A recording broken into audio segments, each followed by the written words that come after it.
Okay, so now we are recording. We're not going to hear the music because I have that track on mute, so we can just start the podcast whenever we feel like it. More or less. What major stories do you want to get into? I don't know. It's been 3 weeks, so I think we just have to ramble. All right, I mean, there's no way we can quickly organize 3 weeks worth of stuff. Yeah, I want to try. It's late. Fine.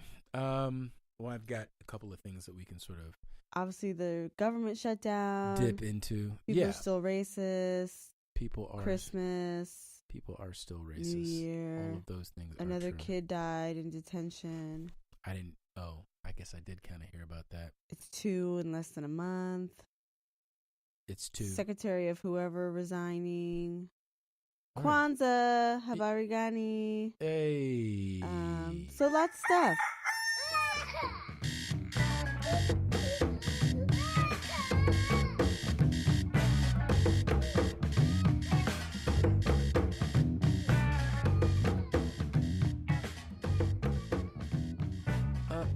I feel like we should apologize and be like, sorry, y'all, we took a 3-week break. Yeah, pretty and much. I'm with you except for the apologizing told part. We're telling you after the fact. But before New Year.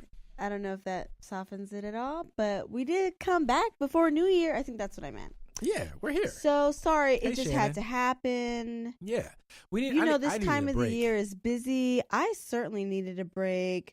Yeah, holidays, work, so many things happening. Conspicuous consumption. Yeah, family. That's always a very triggering time. Yes. A Loves, losses. It's weird, and it's a potent mixture. Solstice.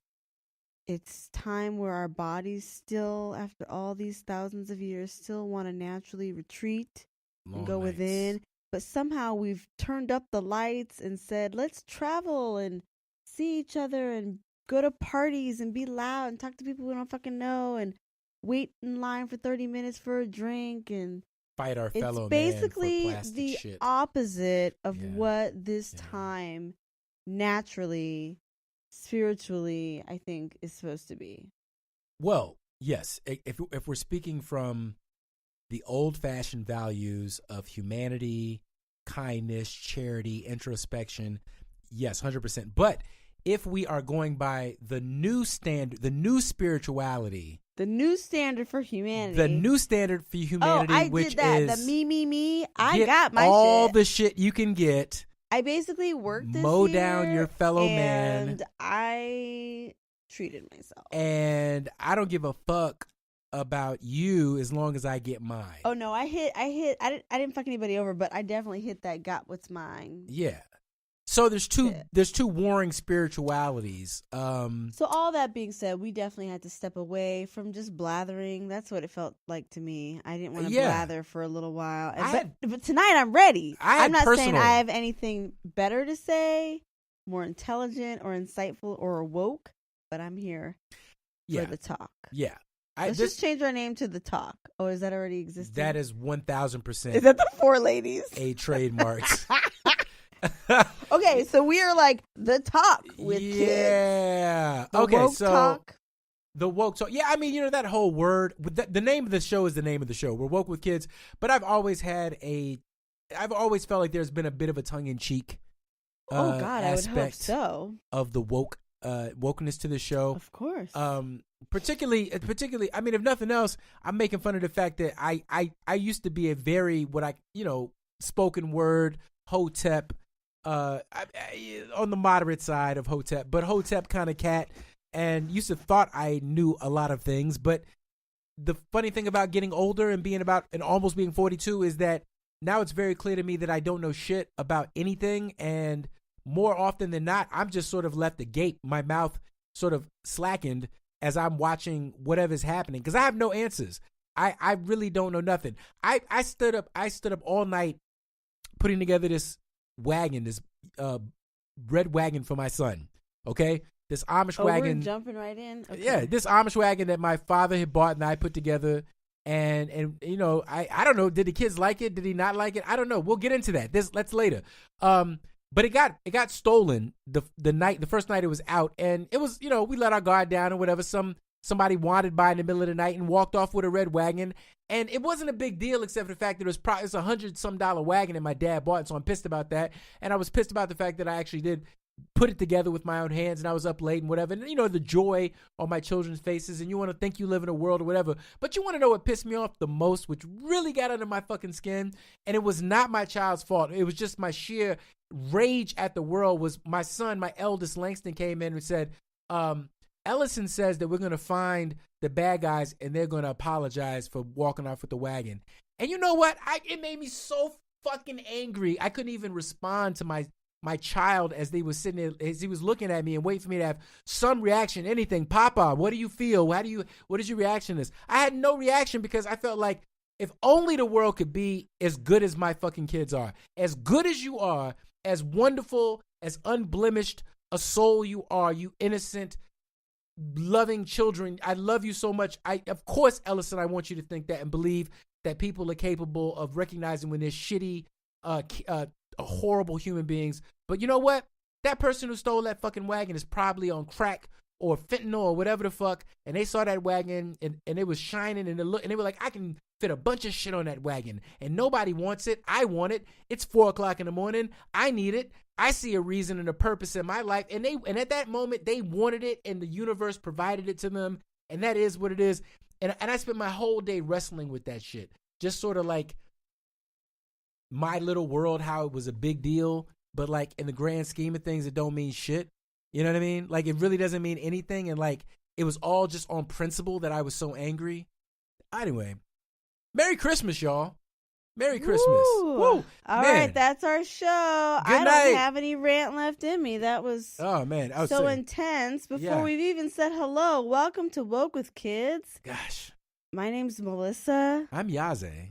Yeah. AKA you Dad. are. God, and thanks for tuning in. Thank you. Please, please no more about the wagon. Let's get no to more the wagon. intro. I'm done with the wagon. And we are a couple here in Los Angeles. Although I feel like I look like I could be in, I don't know, Atlanta. Where is it like moderately pretty cold, but not like freezing? Nowhere's freezing right now. Fucking climate change. We'll get to that. No, there's some places that's freezing, but it's increasingly now it's freezing shorter. Like now there's cold snaps like now. Chicago is not even frozen over yet. There's snow up in Wisconsin, and everywhere's getting. There's a normal places. We are in a cold place, but it's actually just under 60 degrees. It's cold California. at night. Hey, it's the desert. Yeah. So thank you. We clearly just rant about the things that cross our minds. Some oftentimes related to politics. I would say 90% oftentimes related to children. Yes. Oftentimes related to just interacting in the world. And sometimes, as Yaze indicates, a cross between, 2 or 3 of those. Yes, that's right. We're intersectional, as the kids say. We just had the Christmas holiday. Yep. We've got Solstice, family Hanukkah, time, whatever you want to call it. Hanukkah. It's the second day of Kwanzaa. Yes. Coochie Chagulia? Self-determined? I don't know. Correct. Yes. Self-determined. Awesome. I'm so full of shit. So, like, the night before, I was like, Langston, we are going to really do Kwanzaa this year. I don't even have candles or whatever it's called, right? I don't even know. But I was like, we're really going to, like, right. I know the words. I know all the good stuff, but no, I am not. So I was like, we're gonna learn. I was like, we're gonna learn about everything, which is righteous, as we should. And then I totally didn't. I normally post a whole series on Facebook. I do some things, I get in the spirit of it. I haven't done shit this year. I've honestly I feel like the stock market right now. I feel like the Dow right now. I'm just up and down. Like 1 minute I feel like things are great. I can do anything. I'm on top of the world. The next minute, down a little bit, please.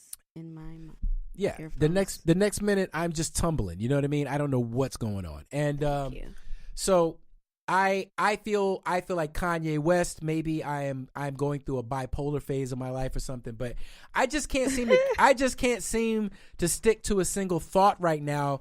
The world is fucking crazy. Everything is madness right now. Trump is like. Still Trump. He's still president, technically speaking. He's still president, but the fact that he's not in jail right now is like unbelievable. What has he done that's illegal? Like everything, like literally everything you can do illegal. He's done all the illegal things. Like I guess you would talk. I mean, it's like it's been 3 weeks, so we can't even catch up on all the shit that has happened and come out. But like, first he pulled out let's just start with the biggest shit. He pulled out of Syria and Afghanistan. We're just out. He's just like, I'm out, motherfuckers. I'm gone. I mean, you talking about that's not technically breaking laws, though. No. But I'm just trying to. You're right. It's coming. I feel like everything that it is all blowing and going to hell, but the shit's coming. It's not just the Mueller report. He's shit like that, like pulling out of Syria, and what was the other one? Well, Yemen? Okay, it all connects. The reason I started, and our that'll go crazy. Although the Secretary of Defense Jim Mattis, some name Mattis, like Mad that, Dog Mattis. Just resigned. He's like, fuck it. Because we're pulling out of Syria and Afghanistan. So now, for the first which Putin time, loves. Trump has visited some troops because everyone was getting on him about that. Nigga, you got to do something because the government shut down. These poor soldiers ain't even getting paid. Okay, so that's what I'm saying though. So we pull out of Syria. On fire. We pull out of Syria and Afghanistan, which Putin loves. Okay, which goes back to the original whole Russian collusion thing. Then all this documents and all these reports come out saying, an Israeli report just came out saying, oh no, very specifically, Russia picked Trump, ran him as their candidate. An Israeli report came out. Okay, do you see what I'm saying? Like, Republicans are speaking out against Trump. It's toads raining from the sky, blood pouring from the seas. I mean, it's like, I don't think it's that bad yet. I don't see it. I don't think it's frogs falling. Cohen's going to jail. Firstborn, they're not dying. Flynn is cooperating. This is still like day 2. This is like day 3 or 4 of the plagues. We ain't at the end yet. But the reason I say that it's reached a fever pitch is because Trump is acting fucking bananas. Like, I mean, no. Like, beyond, way beyond normal bananas. Like. I think, okay, I just gotta say this before I forget it. Go ahead. I think that this is the peak. It's always the peak. We have yet to see how bananas this man can get, how unhinged he can get. Oh, no, There's no record. You know that? Well, I mean, in 2 years, not this week. Yeah. Not because the government shut down, like all that shit. Like, no. This is like, honey, today he's warming up. He came out and tweeted today that the shutdown was no big deal because most of the furloughed people were Democrats anyway. Is that the one he deleted? I can't keep up. How does he think the soldiers get paid?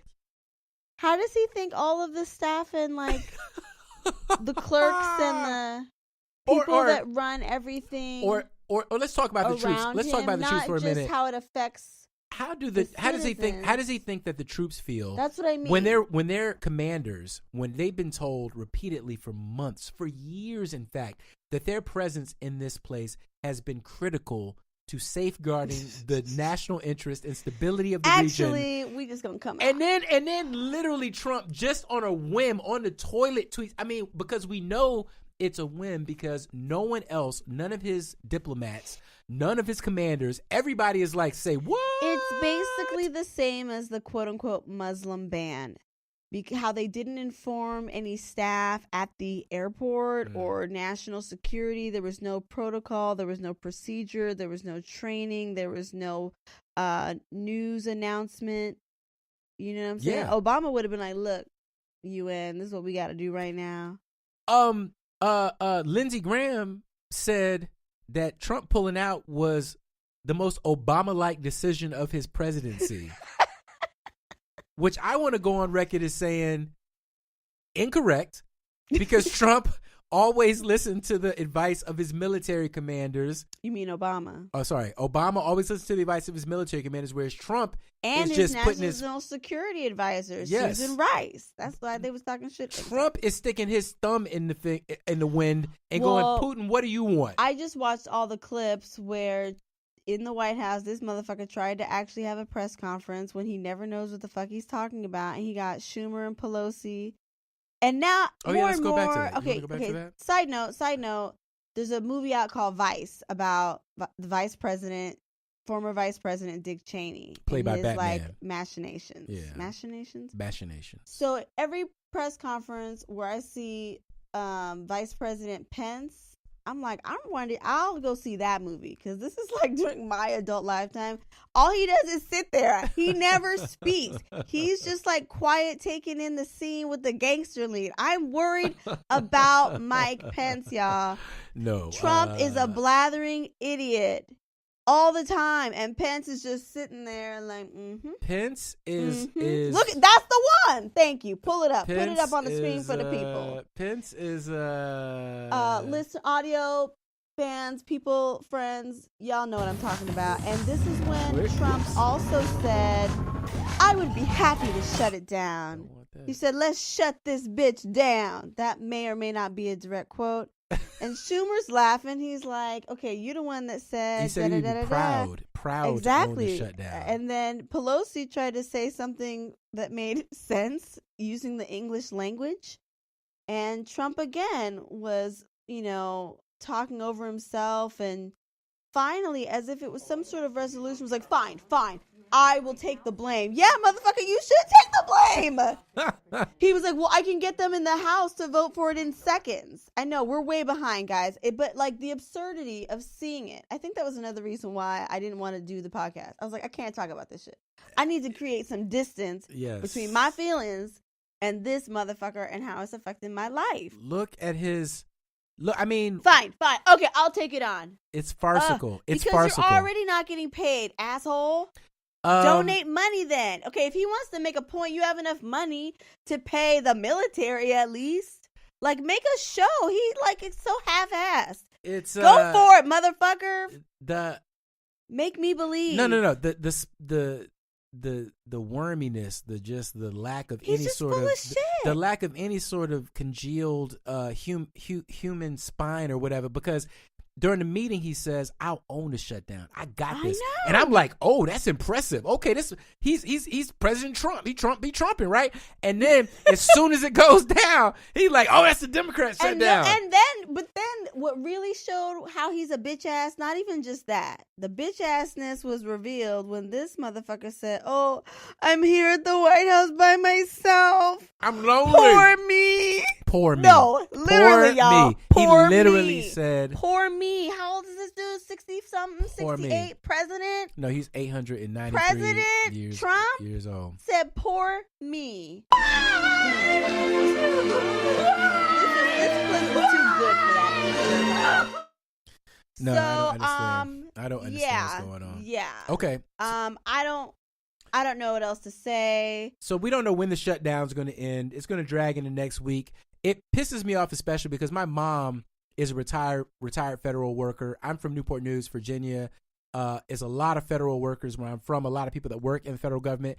And what he means by Democrats, he means black people. He means niggas. He means minorities. He means people whose jobs, who have pensions, who have families. These are the only good jobs that are available in some of these places. And it's not just in D.C., which is his mistake, is that these are in places in Wisconsin. These are in places in Kansas. There are federal workers all over the country. And they are working without pay right now. And normally what happens is that after a furlough, Congress gets back in session and they pass a law which gives them back pay for the money, the time they lost. But currently, right now, there are like 400,000 people, 300,000, 400,000 people who just don't know when they're going to get another paycheck. And the fact that they work for the federal government, if you think that it's okay that they can be treated a way that you shouldn't be, well, then you're a fucking hypocrite, and you deserve all the bad things that happen to you. You don't have any ground to stand on. But if you are a good, decent human being and you want the same thing for other people that you want for yourselves, then you want these people who have been displaced from their jobs by their boss, by their mean boss, who's holding up the entire budget for his company over $5 billion. He's not even mean, he's petty. Petty. It's not just $5 billion. Petty. It's for this fucking wall that he feels he has to double down on because he's made it all about his own goddamn ego.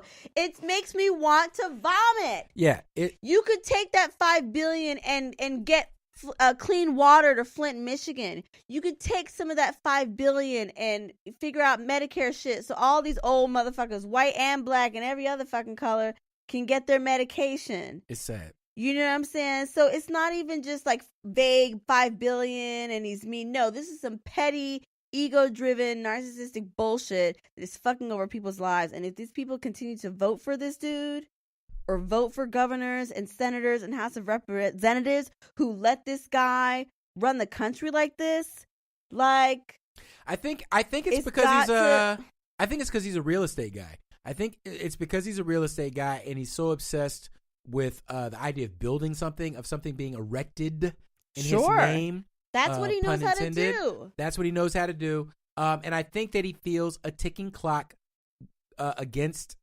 getting that done. He knows that once the Democratic Congress comes into session, they're never getting that passed. They're never getting that money. Once the Mueller report comes out, it's only going to build a bigger set of obstacles and challenges to achieve any of his goals. Any of the fucking bullshit lies he sold his base in the first place. But if he could squeeze this through and somehow bully it through, it would work, which is essentially how he probably gets a lot of these deals done, to build these massive buildings with his fucking name on it and gold filigree and shit in all these places of the world. Yeah. And then a lot of times we've already heard the stories during the campaign how contractors don't get paid. Yeah. How fucking half these workers are undocumented. Yeah. Okay, the bitch came out who cleaned his fucking suite at his hotel or resort and said, actually, I'm undocumented. Okay? So the hypocrisy is literally bowling us over. I don't want to stay on Trump for too much longer because it is what it is. Yeah, but I can't wait for the Democratic Congress to be empowered so that we can watch the wave of subpoenas wash over this White House. And I can finally find out what this man's his tax returns look like, his Trump returns. His tax returns look like, because I am dying to know. I know you're dying to know. I think he's broke. My money is that he's broke. He ain't got no money. He broke. And all this shit is a con job. They're going to catch him. Part of the whole thing about the breaking the law thing that I want to talk about was the inauguration that he kept talking about. It was the hugest, biggest thing, right? Well, he did actually raise more money than any president's ever raised for inauguration, but it was like a quarter of the size of Obama's inauguration. You mean the one that happened in 2016? Yeah. Oh, okay. Yeah. It was, but it was a quarter of the size of Obama's inauguration, which raised maybe like half of the money that Trump raised. So where did that money go? So it's like, even from the beginning, his inauguration was a money laundering scheme. It was get this money in, transfer this money to as little as possible in terms of the inauguration, and then pocket the rest of it. $100 million. I really put that in my want to pocket. see what his returns are after he leaves the office, because he's supposedly not taking a paycheck, but with the amount of time. Who said that? He's taking a paycheck. No. Well, last year he wasn't. Oh. He's said that a couple of times. But for as many times as him, Melania, the children, the adult children, their families, Secret Service have had to have rooms at Mar-a-Lago and all these other places, wherever his children go to do business, Secret Service has to go with them, and they rent out rooms. And they always stay at Trump hotels. So even if it's on Trump business trips, that's right. Government money is spent to, watch over the children, the adult pockets. Children. Exactly. Right. And then he'll have meetings. Remember, right away, like you're saying from jump. Same with the inauguration. From jump. He had motherfucking heads of state at Mar-a-Lago. That's right. Who pays for the room? Trump isn't giving that shit for free. Yeah. So I'm really curious to see how much money he has, quote unquote, made as a result of being the president. That's why he can be like, oh, I'm not giving the money. Yeah.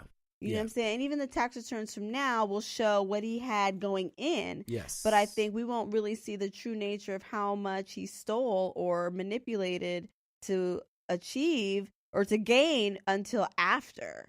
No, it's going to be educational. That's all I can say, because we've never seen anybody con their way into the presidency for the sole purpose of laundering money. We've never even seen this shit before. Look at how Mueller's building his case. It's like moving the fucking money. It's all the money. It's all about the money. And that's why he and Putin get down. Yeah.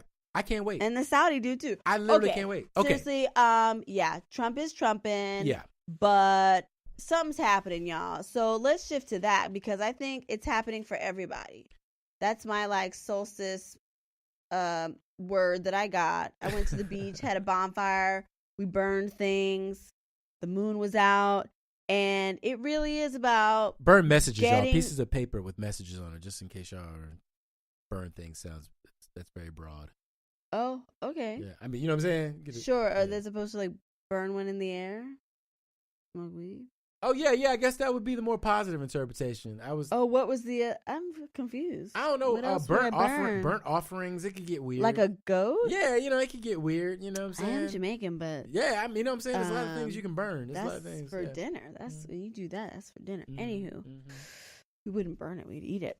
Curry goat is the bomb. Okay, That is a digression, but I definitely think it's a good idea for all of us to get ready for the storm. Personally, perhaps professionally, get ready. It's coming. Yes. Fortify yourselves. So, are we gonna do that by discussing some yes, y'all? Yeah, like man. These thigh-high Balenciagas that Michelle Obama wore, the one that looked like socks. So, yeah, real fans know that's a So that's amazing, honestly. Okay.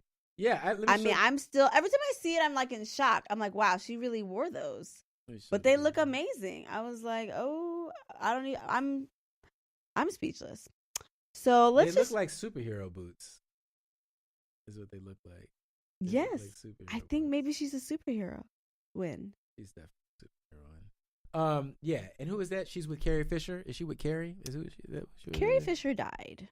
May she rest in peace. Oh, I'm thinking about Star Wars. I'm sorry. Who is this? That is Sarah Jessica Parker. But who does she play in the Carrie something? Carrie something. That's what I was thinking of. Carrie from Sex and the City. Yes. So that was yes, y'all. That was definitely Michelle. Everything about Michelle is yes, y'all.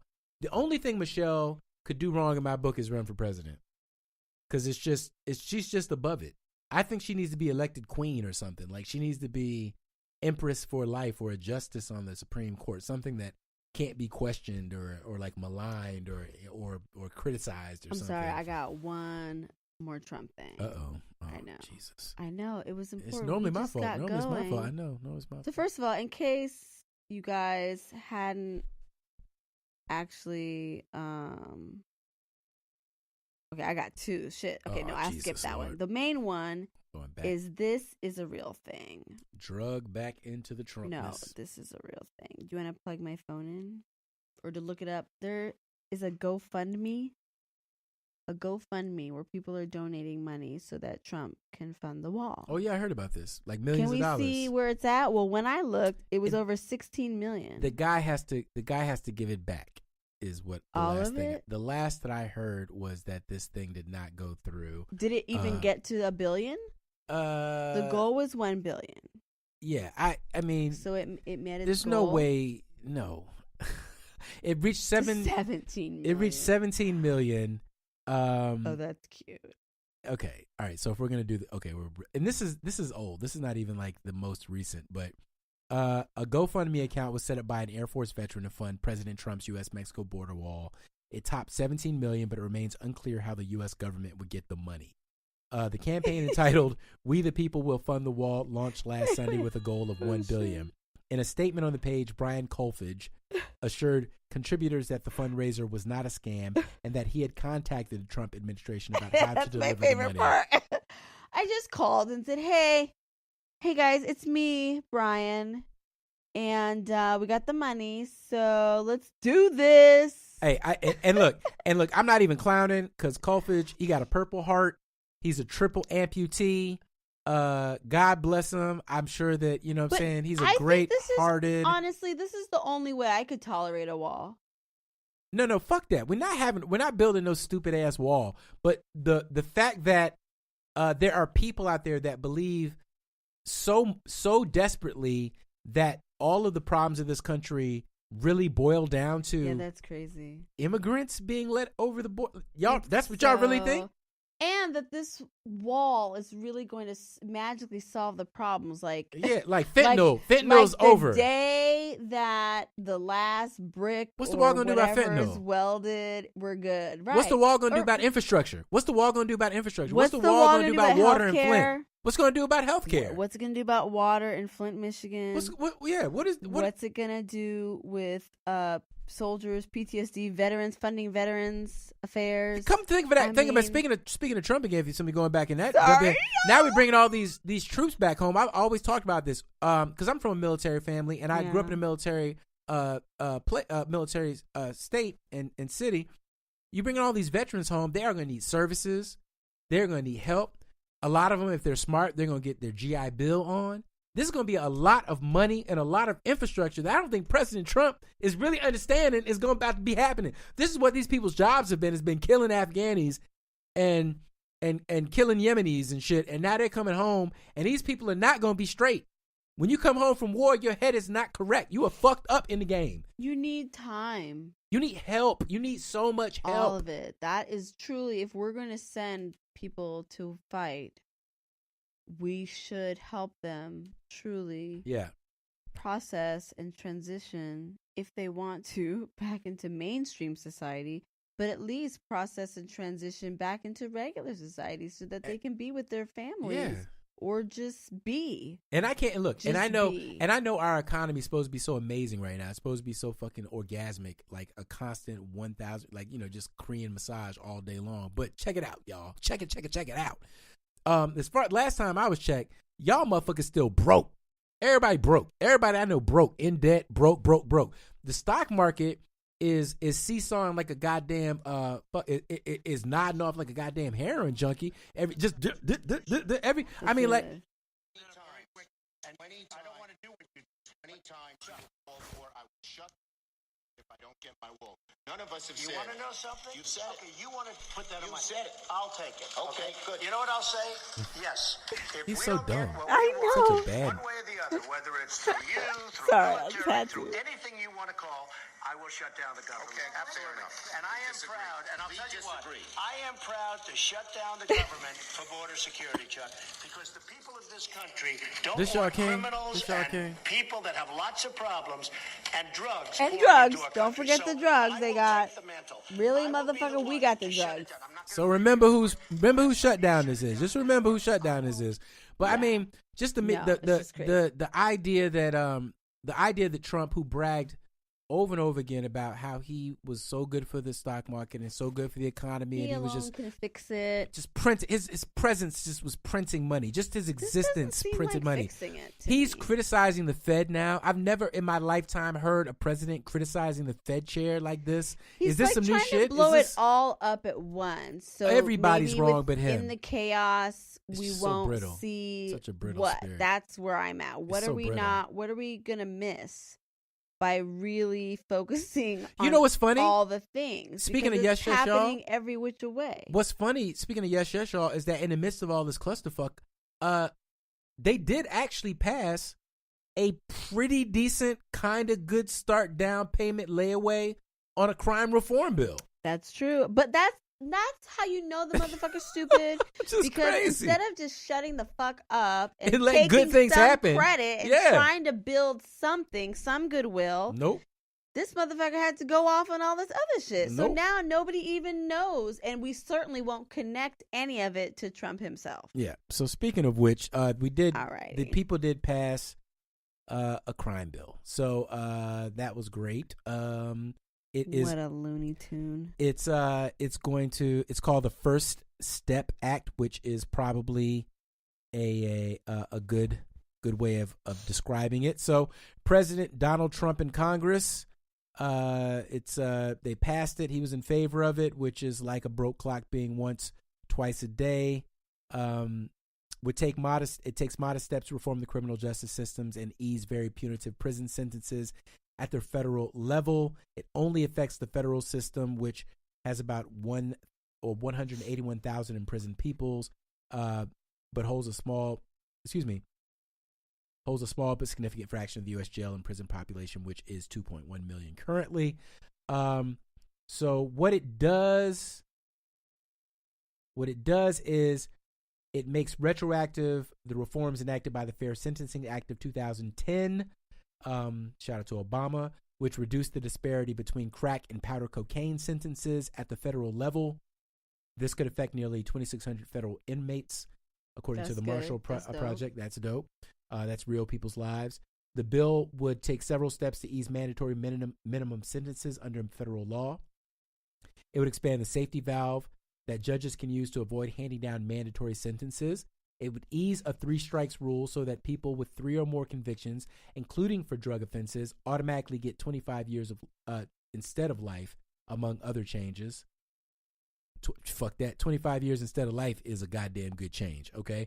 25 years is still too long for anybody who ain't killed somebody, but that is a good change. And it would restrict the current practice of stacking gun charges against gun offenders to add possibly decades to prison sentences. All of the changes would lead to shorter prison sentences in the future, and that is a good thing. The bill would increase good time credits, or does increase good time credits, that inmates can earn. Inmates who avoid a disciplinary record can currently get credits of up to 47 days per year incarcerated. The bill increases the cap to 54.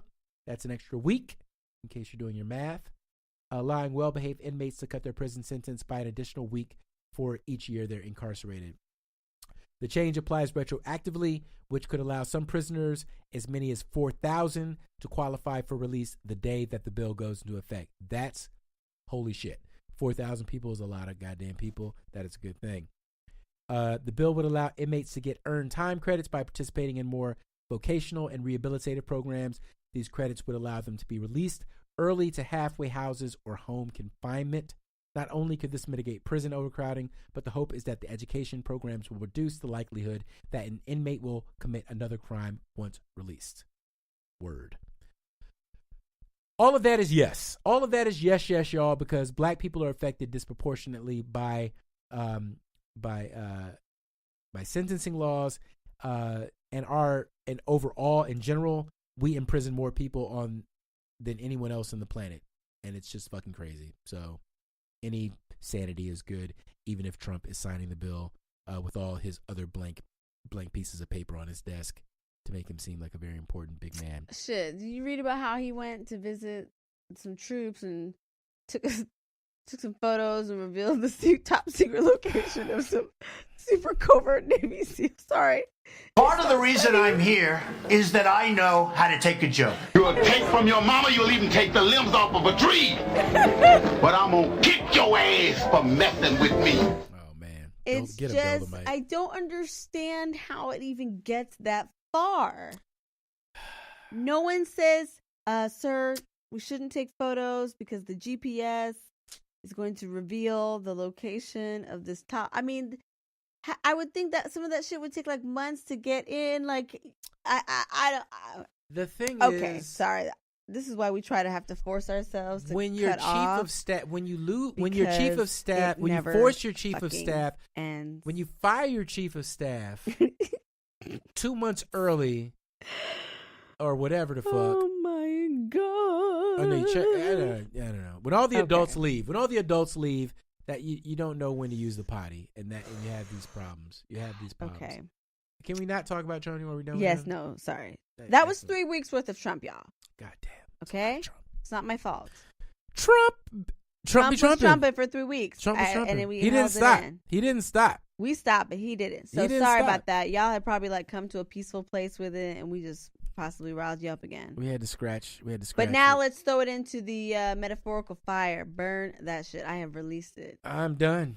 We might have to retire the Trumpin' section in 2019. Just kidding. I don't think we can ever do that. I wish we could. Yeah, but at least for mentally, we'll try to laugh more. We'll try to laugh more and cry less. And try to cry less. Speaking of laughter, let's talk about some yes, y'all. A black man, Robert Spencer, is laughing all the way to the bank after Garfield Heights, Ohio City officials settled a First Amendment lawsuit where he claimed that he was unlawfully arrested for laughing at the police. The city agreed to an $80,000 settlement after Spencer was handcuffed and taken into custody in 2017 for chuckling at the officers, who he then said allegedly trumped up bogus charges against him to justify the arrest. The Garfield Heights police officers, Kenneth Falzini and David Simia, also said that Spencer threatened and shoved them as he resisted arrest, but his girlfriend was recording the whole shit, which contradicted their claims. I was arrested and prosecuted for laughing while black. Spencer called Officer Beavis and Butthead and Elvis, and he trash talked them, saying in the video, "Y'all got the motherfucking right to remain rank." You know what? I think it pisses God off if you walk by the color purple in a field and don't notice it.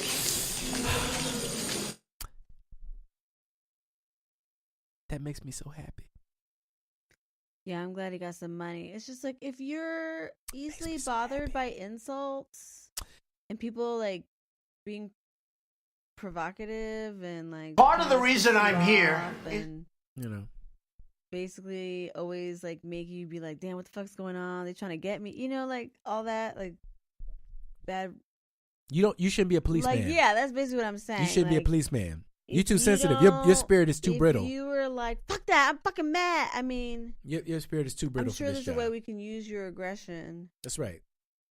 Yeah, to help society, but policing is actually a very community based. Policing is about diffusing conflict. So you need to actually be able to talk to people in the neighborhood That's and right. not just like rough them up, shoot them, things like that. So let's find another job for you. Oh, pardon me. If just because someone says "fuck you," haha, you look stupid, you're fucking Beavis and Butthead. Like, come on now. If you then decide, I mean, you didn't see the bitch recording. This is If you can't laugh at the police in America, then it ain't. Then what is America, y'all?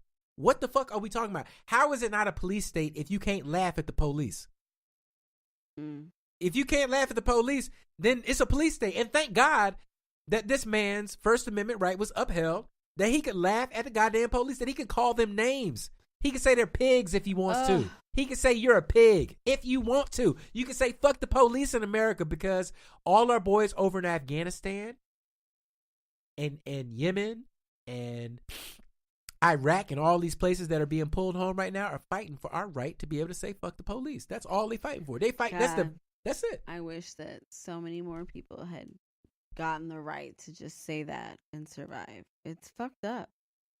Sorry to take another downturn, but no. That's why you gotta appreciate. You gotta appreciate. Yeah, that's why I said there. I'm glad he got his money because dealing with the police is not. Here's another one. Not good. After videos surfaced showing a Tennessee black man getting pummeled by a white police officer, is this the Charles while handcuffed, the state's prosecutor has dropped charges against him. Yeah. What's his name? The brutal beatdown of a 25-year-old aspiring rapper, Charles Tony. Okay. Was caught on video on December 3rd. In the video, Tony was handcuffed and lying helpless on the ground as a police officer rained down punches on his face and body. So the new Johnny Cochran is this dude, Lee Merritt Esquire. Mm-hmm. He's essentially the lawyer that they call when it's like something with the police, civil rights, and, he will help get what he can get. Like, I think he was the one I started following him on Instagram after they charged that white officer who was off duty and shot the African dude, or I forget exactly what nationality he was. Not that Africa is one nation, but I thought that was his ethnicity.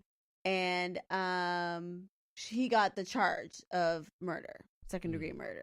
He was the lawyer involved that represented the family. So I was like, okay, who this dude? Lee Merritt. Okay. Lee Merritt Esquire. Esquire. That's important, I'm sure. Okay. So I did read about the Charles Tony. All right. Yeah, but then there was... I ain't mad at that. There's, I ain't mad not at that. at all. I ain't mad at that. This is a little bit of catching hell. I do have a little bit. We got to talk about it. Yeah, this is a little bit. I'll try and keep it brief. Disney faces some backlash for appropriating African culture with motherfucking common Hakuna ass phrase. Matata. They have trademarked the phrase Hakuna Matata. You can't. How you? It's a Swahili phrase meaning no problem. You just go walk into somebody else's whole ass language and just pick some fucking words and be like, this shit is my shit now? I mean, clearly we understand why they want to. They've got the new movie coming out, the remake, the live action.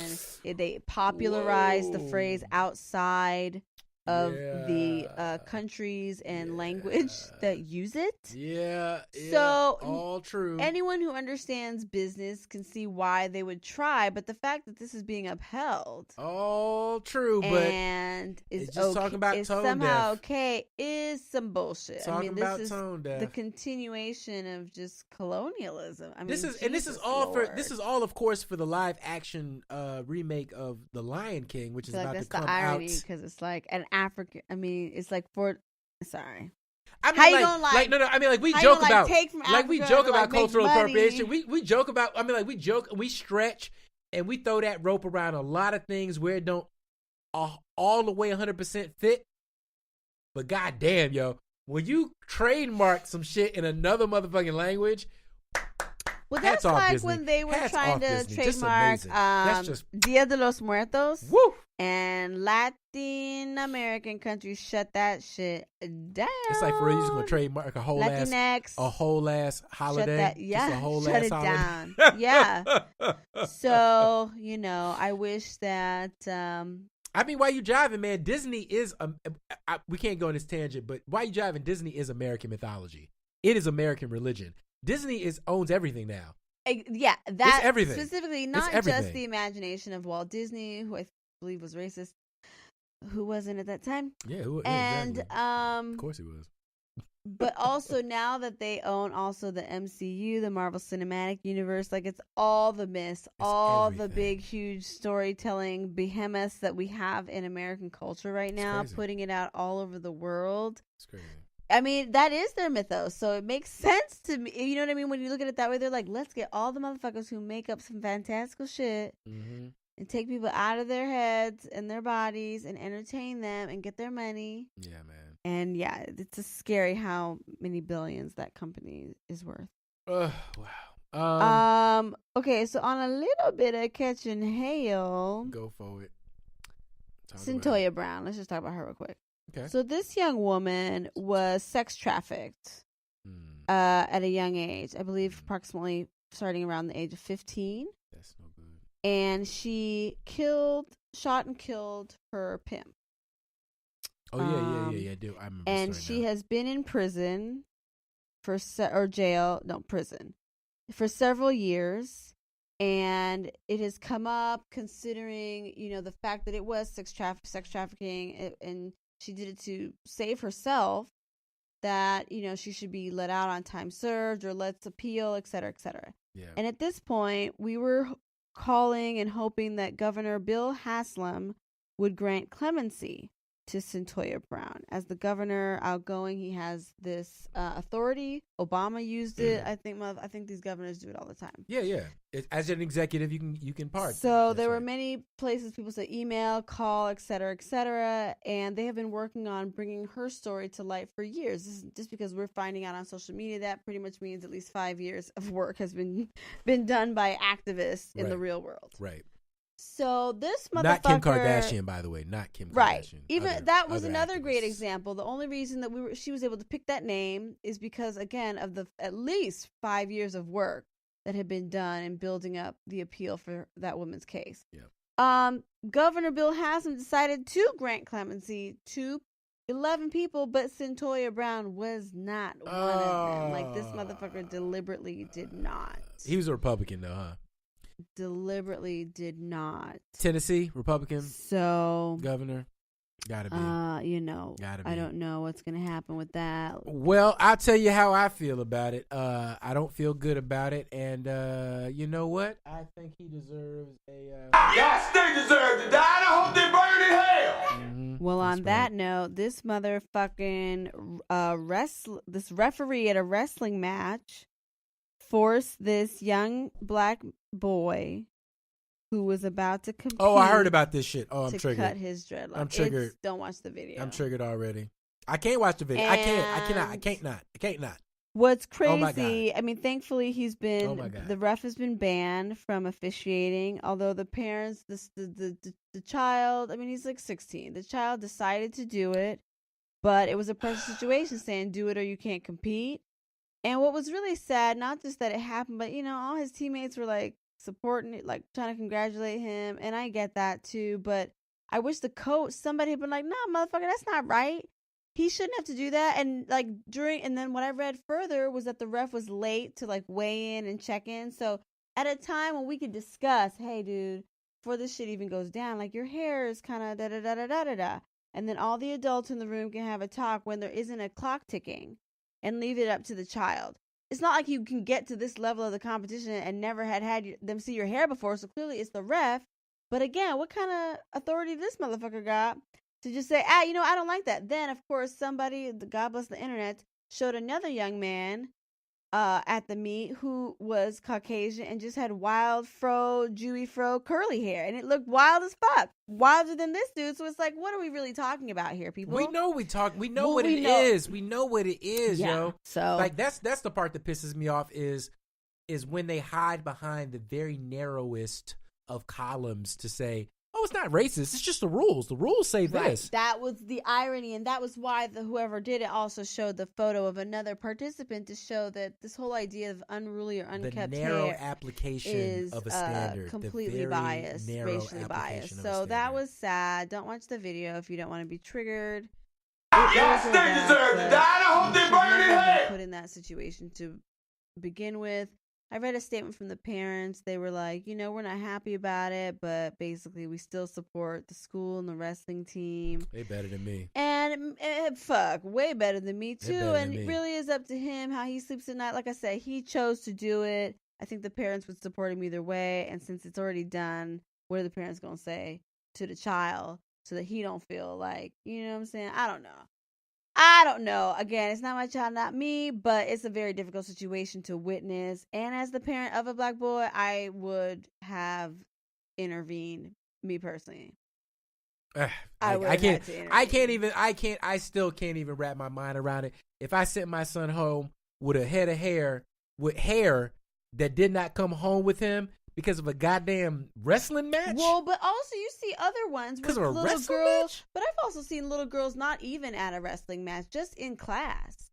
They have photos of black kids, boys and girls, not wrestling, not doing anything. Like there are no rules. And then deciding, oh, we got to cut your hair because you're playing with your barrette. It's a distraction. So, it's just unfortunate that he had to make that decision under that kind of pressure because he might have made a different decision if it wasn't right before the match was starting and him risking disqualification. That was a bum. Well, since we're in that zone, we are still catching Love is got canceled. Oh God! Because apparently Salim Akil has been accused of domestic abuse. It's crazy, and there seems to be a lot of there. There's enough I'm there. Not taking a side. I'm not taking a side because I don't know nothing. But there seems to be like who you want to talk about? Cosby, Spacey. There's enough Spacey there. Crazy too. You see that video he put out? No. Okay, we'll get to that. Weinstein. There's enough there where they have to address it and take the shit. That's right. Aziz Ansari, there wasn't enough there. Not to say the shit didn't happen or it wasn't fucked up or Neil whatever deGrasse it is. Tyson, all these right. That's what I'm saying. The white Charlie Rose, Matt Lauer, all of them. There's enough there. Kevin Hart. It's not necessarily the Me Too, but his past statements. If there's enough there, then you gotta step out. You gotta tap out. Okay. Gotta take a look. So. Take a look. And the fact that, as far as I can tell, Brock Akil's statement has only been, we regret that the show that we love and put so much into and the people we hired cannot continue. It was not a denial. Was her not a denial. Statement. She pulling a Camille Cosby. So I didn't see the whole season. It looked like a lovely show. I kind of knew sort of the main guy through web series. He was on Black Lightning as well. So I'm a little sad, mostly for Will Catlett and the young lady, but I do believe talent shines through, and so all them people will hopefully get other jobs soon. And in regards to, and then I don't know, in regard to the other part, like I am so far removed that I don't even want to speak on it anymore. What somebody need to do or don't need to do, Lord help us all, right there. Word. So that was a bit of a bump, but okay, let's save that for yes, y'all. One more catching hell that I really got. Go. Oh, God, I can't. You got it? Yeah. I got one if you ain't okay. Sorry, guys. This one really is hard for me. Okay. An 8-year-old Guatemalan boy died Christmas morning in U.S. custody, according to Customs and Border Protection. They have not yet released his name. This is the second immigrant child to die in U.S. detention this month. So, a couple of weeks ago, Jacqueline died. I believe it was just dehydration and exhaustion and the trauma that is so overwhelming for young children. Yeah. To go through being torn away from their parents, screaming, crying, men with guns. You've been traveling. You're weak. You've been told that you're going to have a chance to apply for a better life. It belies the false narrative that Trump supporters are constantly asserting, that somehow these people are undertaking no risk or somehow moving inexorably towards some sort of opportunity in America, when in fact they know this shit. They know. No, people in the comments are basically like, "Oh, they shouldn't have brought them here. Fuck the parents. Fuck. You're brainwashed. We're just trying to protect our country." And it's like this is where what I think really frustrates me is that the education system in the U.S. is so bad for so many people, where we haven't even really taught people the difference between crossing the border because you just want another job and versus going to the border to talk to the border officials. That's why motherfucking people work there, to talk to people coming to the border. That's right. To say, hey, this is why I'm here. I'm seeking asylum. My father was killed. My husband was killed. I was raped. I was raped repeatedly by a gang. If I go back, they will kill me. I will die. My children will die. My family has been killed. These are people seeking asylum. That is different. That's right. That is different from trying to sneak across the border. Yeah. Not address and speak to border officials and just get in. Although that being said, the briefest of history lessons, there was no border security problem until we invented it. The entire border security problem is the invention of an ex-Vietnam general who came back from the Vietnam War so scarred, he was put in charge of the border, which at that time was a non-issue that nobody gave a fuck about.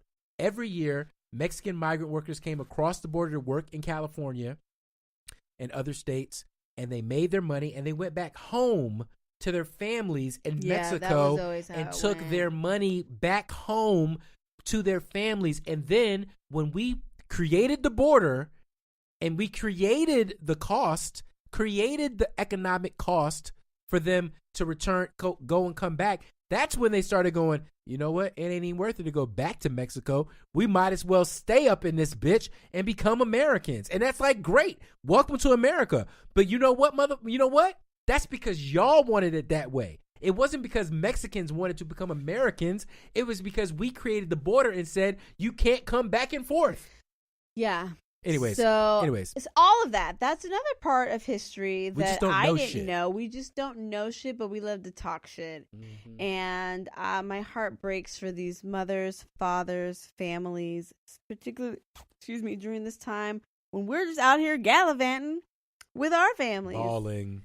Balling. Trump is talking about, I'm lonely, poor me. Dude, somebody's daughter or son just died because you're saying we can't help them reach out to family while we process their paperwork. Trump is amazing. We've got to separate children from their parents. Let's talk about something happy now. So that was, just if you pray or if you meditate, whatever, please send something. Just you know what? Just for all the families. I'm gonna say I'm in 2019. I'm done with thoughts and prayers. I'm done with love and light. I'm not about any. I'm not saying none of that shit. You know what I'm saying this year in 2019? I'm saying notice suffering. Notice it when it's nearby and up front. The homeless dude, the people near you, your loved ones. Notice people suffering. Notice it. Just be aware. Just allow yourself to be aware of that shit and just watch how your natural fucking human compassion will melt you down and create the person that you're supposed to be in reaction to those situations. And you ain't got to sit in lotus position and fucking shine, 360 degrees dimensional light all around your body. Just open your fucking ears and your heart, and you'd be like, when I just asked that dude if he was okay, and he answered me, kind of on some like whatever shit, I don't really think that was an okay signal. Let me go investigate. Do that. Just notice some shit is all I'm saying. Because love and light is great, but all that shit is just for your own internal balance.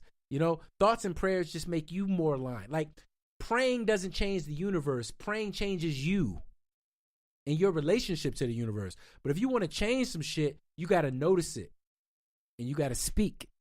You got to speak. You got to say. You know what I'm saying? Notice, speak, do. That's it. That's the order of operations. Notice, speak, do. Anyway. Les Moonves is not going to get $120 million. I think that's great. Oh, yeah. I think that's wonderful. Les Moonves is not going to get $120 million because he is a scumbag. He is a scumbag who denigrated his employees and turned them into objects. And he thought he was out the door. Oh, he is out the door. But he thought he was out the door smooth with that 120. He thought he was out the door with that money. He counted that money. That money was spent. Oh yeah, because he still owe money. Oh God, Jesus! That made me feel good because it's so rare that a rich person can be hurt. You know what I mean? But like when they gave him that call and they was like, "Yo, Les, the $120, yeah, it ain't coming through." And the way it didn't come through, his successor got in there and looked at the secret files and shit and was like, "Oh, Les actually did. Les. So remember when you said you didn't do the thing? Well, apparently the records we got say you actually did do the shit. You did do it. So I'm afraid I'm gonna have to be a decent person and like not give you $120 million for like for being an asshole." Yay, it's a Christmas miracle. That almost makes me feel better about the fucking asshole who stole that goddamn sled from out in front of our house. But hey, God works in mysterious ways, really. I guess God has a bigger target sometimes. Other yes, y'all. Black founders open Oakland's first equity marijuana dispensary. I'm feeling this. An equity permit program in Oakland offers marijuana dispensary permits to longtime residents of areas of the city who were most impacted by the drug war or were convicted of cannabis-related crimes before marijuana legalization. The criteria for eligibility include a cannabis conviction in the last 22 years or 10-year residency in a neighborhood with disproportionate cannabis arrests, and an income at 80% or less than the city's average. Amen. Can somebody get an amen? That is all the way all right. All the way all right there. You see what I'm saying? You know what I'm talking about? Listen. I think it pisses God off if you walk by the color purple. Come on now, notice it. In a field. Just see it. Don't notice it. Can you see it? Can you see it? Ain't that what we talking about? Ain't that what that's what we always saying, that if you gonna sell this weed, you gonna slang this dope, that at least reach out to the people that were disproportionately affected, the early entrepreneurs, the pioneers, the urban pioneers of the early cannabis trade. And this is just wonderful. I just love everything I'm hearing about that. That's fantastic. Look at all these beautiful brown faces right here. Let me show you these. That's really where it's at. I'm trying to financially invest in 2019. That too. Amen to that. For Look at all these beautiful people. shows. So I am very excited about that. That is a good thing. Anybody seen the trailer for Us? Us?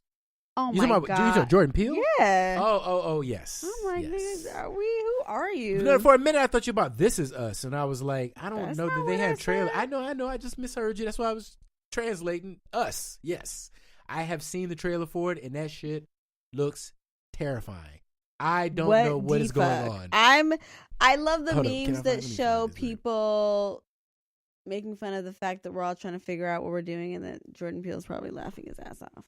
I'm excited because the young boy, I met him briefly and his mom. They were at our school for a little bit through a friend I knew from Array, and I hear he kills it. He looks like he kills it. I was like his first feature film role.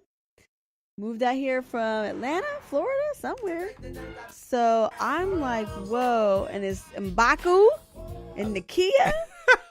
They just brought the whole fam together. I'm so here for this, like in a major way, but it does look really scary. Let me see if I can get this trailer really popping, scary. I'm gonna keep going because I gotta go to bed.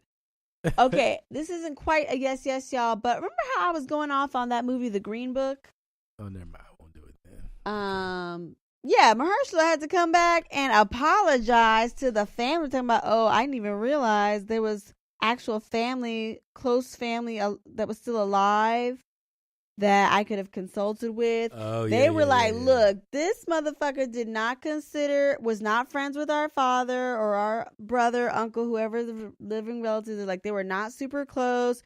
We were not estranged the way it shows in the movie.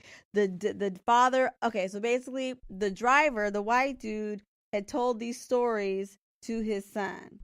The son been trying to partner with the family of Don Shirley, the late concert pianist, to make a movie about their quote unquote friendship. And the family was always like, oh, hell no.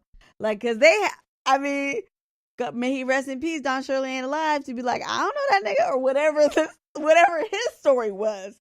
But it didn't match up. So they basically went ahead and made this movie anyway. Poor Mahershala Ali, who I respect as an artist, but I feel like, damn, dude, you didn't. Like, did Hollywood get to you? Like, how do you not even know he got living family? No, I could see how, I could, yes. They just basically told him, like, we got it. This is I'm about to say, I can see how you could be sold a bill of goods. You could even be sold a bill of goods. You could even tell them, like, something like these, like, they're hostile. Like, they're fucked up because of the way that we're telling the truth. And that's not really him. Truth. That's like his peoples, because they didn't. No one wanted to question it because no one wanted the chance that he wouldn't do it because they wanted to make the money. Yeah, but he's an Oscar-winning actor at this point, so that was really sad. But I just always got a bad vibe. But I mean, it is basically the story that the son wanted to tell, and these other white men wanted to tell. It is from their perspective, which is the main reason why I don't want to go see it. No. That's not a biopic about Don Shirley to me, and I was really disappointed in the fact that they co-opted the name The Green Book, which is the, Negro motorist handbook that this other man wrote to help black travelers make it safely across the South when there weren't that many places, restaurants, gas stations, hotels where they could stay safely without, fear and harassment and being and violence. So for them to sprinkle that out and throw it in, but basically the story really isn't about that guy, and it really isn't about that book and what that handbook meant to black travelers at that time in the South. But really, it's about this white chauffeur. It's like literally the plot of that. It's like literally the plot of that Random Acts of Flyness skit about the white savior, where the guy finds the white guy who rescues a kid in Africa, and then they find out that the guy was actually like a child molester or some shit. I mean, it's like, are we still doing Bagger Vance movies? Yeah, literally like reverse Bagger Vance movies. But Tamara, one of our friends on the live cast, Tamara, said one thing about Us. That she did love the fact that we're going back to Us, y'all talking about the movie Us. Was that she loved the fact that it was a dark skinned family, which I didn't even think about. But now that I'm looking at it again, I'm like, you're right. You never see a black family with no light skinned people, like not very often. That no. I can't even really remember one. And since it is, I do want to actually play it a little bit. That's how Black Panther was. Yes, well, that was purposeful because Wakanda was never colonized. And the fact that I Got 5 on it, playing on this motherfucker, is the blackest shit I've ever seen. It's about drugs. It's not about drugs. That's why it's so perfect that it's in the trailer. Evan, yeah. It's 1,000% about drugs too. So, it looks creepy AF. It looks. I mean, and then it goes on. Oh, I can't even look at it. I'm gonna need the next 3 months. When it come out, March? I'm gonna need the next 3 months to work my way up. See, because when they wear the mask, it looked like well, that. He says the thing is, it looked like that purge shit, and I don't it's not even about watch racism. these movies. It's not about racism. It's about the plot, horror within ourselves. Yes, the plot is like these doppelgangers show up at these. The doppelganger family attacks the family, and it's like, what the fuck does that? What's shit? that other movie? There's all these movies where people are in the cabin and then they try to get attacked by people who are outside the cabin. It's like I never watched those movies. It's like Chris Rock's existential terror of niggas versus black people. I bet it's that. I bet you anything that's like the core reasoning of it, but he won't ever tell us because Jordan Peele's a genius. But anyways, I love that it's them. Yeah, I can't wait to see. I can't wait to hear Lupita. I can't wait to hear. These are two. Also, it's also funny that these are two non-African American. I mean, I get maybe they are Americans now. I'm not even sure. But like Lupita Nyong'o, I can't wait to hear their accents because I've never heard her do an American. They're both playing Americans, so I love to hear. I just love to hear black people from other parts of the diaspora play black Africans and like do our accent and do like their interpretation of us and what we and what. She doesn't really have an African accent though. She just has this. You don't think? No, she has a very international like I agree. It's international, but it does not sound like she speaks an African language because to me, it sounds like she's multilingual. That's what her accent sounds like. And Winston Duke, he sounds like, he doesn't even sound Trinidadian to me. So I don't know. I know that they both went to Yale and they know each other before Black Panther. So I'm excited to see a really well-made movie. I don't know. Maybe I didn't notice their accents. That didn't jump out to me in the trailer. But I've just never heard her play a straight African, black. I don't know what the words are. It's so confusing because she's African and she's American. She's African American, but I don't know if she is American or not. But I've never heard her play a straight American role. Like I've heard other people, like the dude who played Get Out. Obviously, he's African as well, and he's British. British, right? But he's Nigerian. I know they all British people been taking our roles in terms of being able to flip accent. I'm just. I don't want to get all accurately on it, but it's a very small market in the UK, and it's very stereotyped, even more than here. And they're classically trained, so when they come over here, they're really good, and they're hungry, and they're ready to work, and they've basically already maxed out their opportunities in the UK. They're not like coming over here starting out. I mean, they are because we don't know them, but once they get a chance, they kill it because they've already been on all these little like the British soaps and TV. Yeah. Same thing with Australians.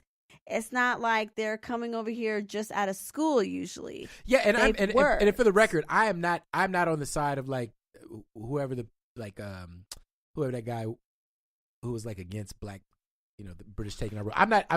I forgot who was that. I think that was Sam Jackson. That was Sam Jackson who said that. I'm not on that side. I personally think it's great because there's so much black content out there that I can't even fucking get to watch, that I think it's great that there is a market for all the black actors who could possibly want to like have a role or whatever to get out there and do it. I mean, probably not actually that many roles, but I think it's wonderful that we are increasingly having more and more. I think the story should be more nuanced and should reflect more of the diaspora, and I think you can't separate that from also hiring more of the diaspora. Right. It's not going to be a 1-to-1. Oh, let's make a movie about black British people and then we can hire black. No, of course that's not how it's going to work. But you do have we're going to either all rise together or we're going to sink. Yeah. And right now, the fact that we have opened it up, black entertainment has exponentially risen and jumped. Exactly.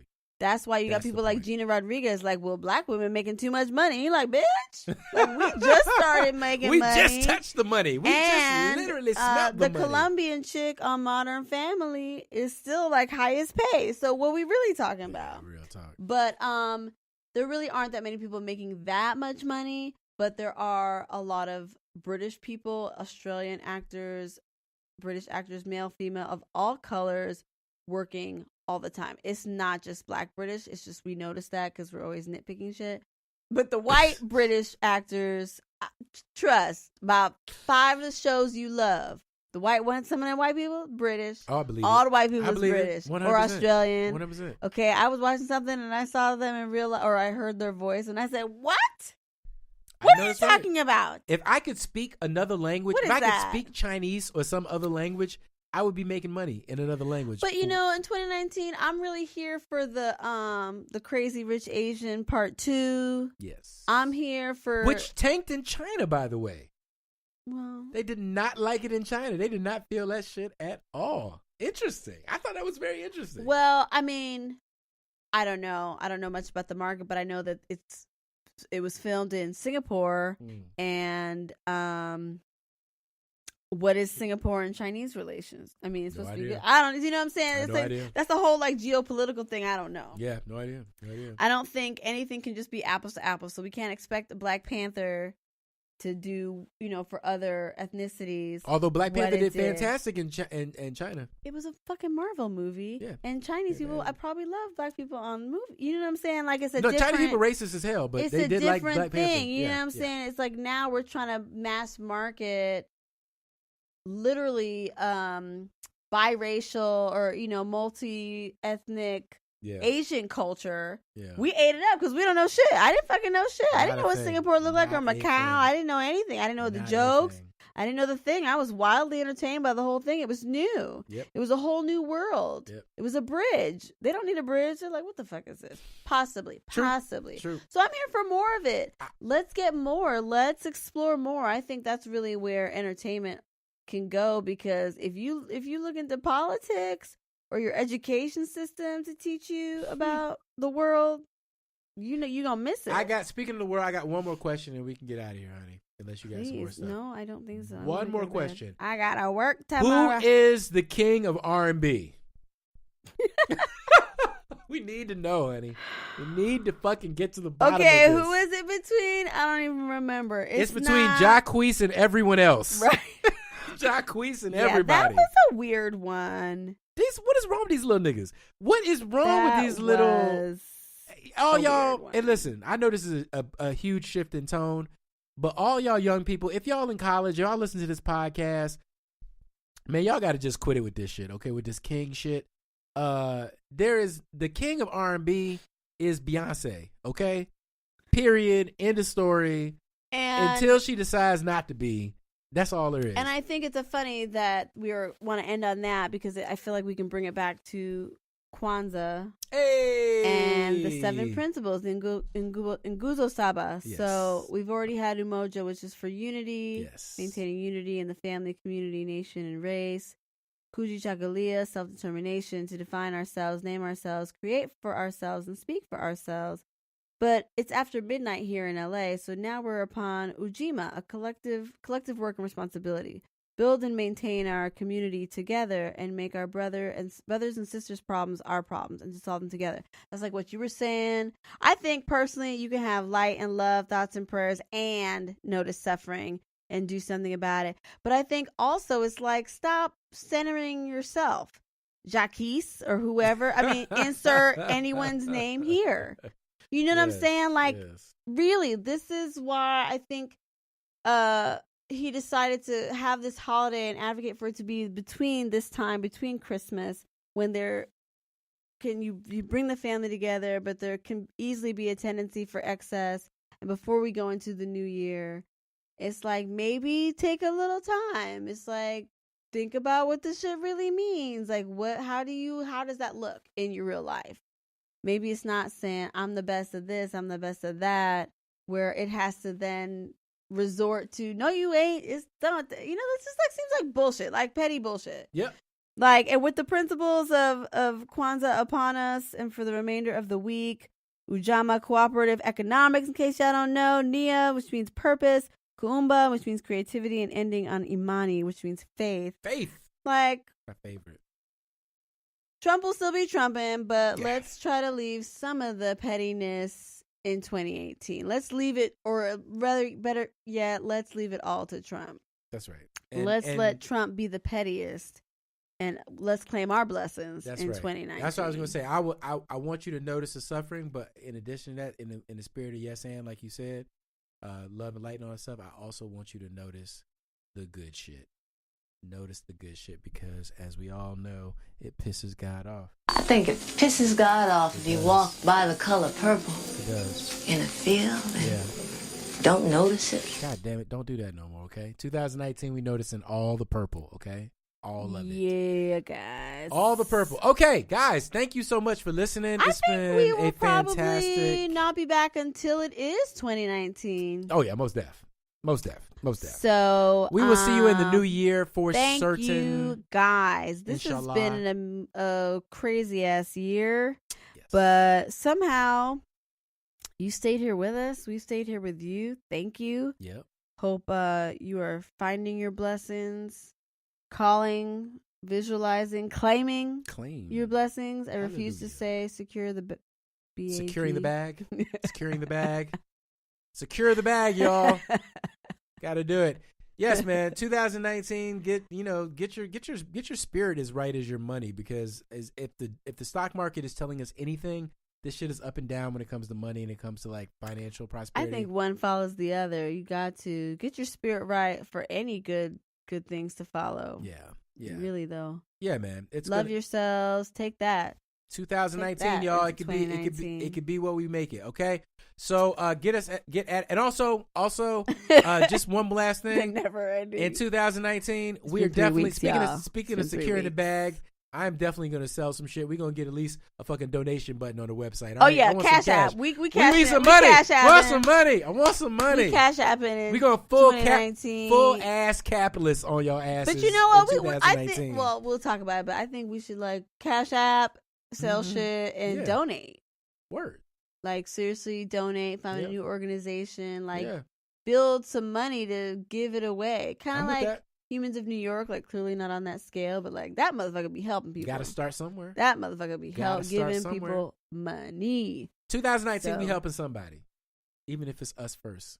Well, you gotta put your own oxygen Self-care. on Self-care. first. And then we're going to have Oh so yeah, much I'm not saying integrity. that word anymore either in 2019. I know. It's so No, many things. secure the It's bag. So many. No self-care. Oh, we got to, that's what I our next only turn. say woke when Can we do it? Can we do say it? during the Can show. we do a new rules for our next show? Oh sure. We'll Okay, do that new gives us some rules. time. Yeah, to think of something. and Yeah. Come together next Oh, year. that'll be fun. All right. Please all right, join all right. us in Yes. the new year for new rules. New We'll rules! Work with kids. Yes. Again, I'm Melissa. I'm Inyaze, and you can get us at Woke with Kids on Spotify, Stitcher. We're on iHeartRadio now. All kinds of places. iTunes. We are Podbean, on all Podomatic, the social medias. social IG, media, IGs. Yeah. Twitter. I am on Instagram under. Sorry, I lost it there for a second. Melissa K says, because I was thinking, hey, can I get to 1,000 followers by January 1st? Why not? So y'all gotta help me out because I be getting bots and then they unfollow me and then I'm like back down to 987. So help me get to 1,000. Help us. For We're the not. new These are year. modest. These are modest goals for us. Okay, we're not And huge it's at on social Melissa medias. K. Anderson, and I'll do something really silly like repost it from Woke with Kids. Yay! Anywho, that's enough. I cannot believe y'all be rolling with us like this. Hundreds of it's y'all. late. Hundreds of y'all. It's weird. It's late, and we took a break, and you didn't get mad. So we love you. Thank you, and we will catch you next time. Till then, stay woke. Peace.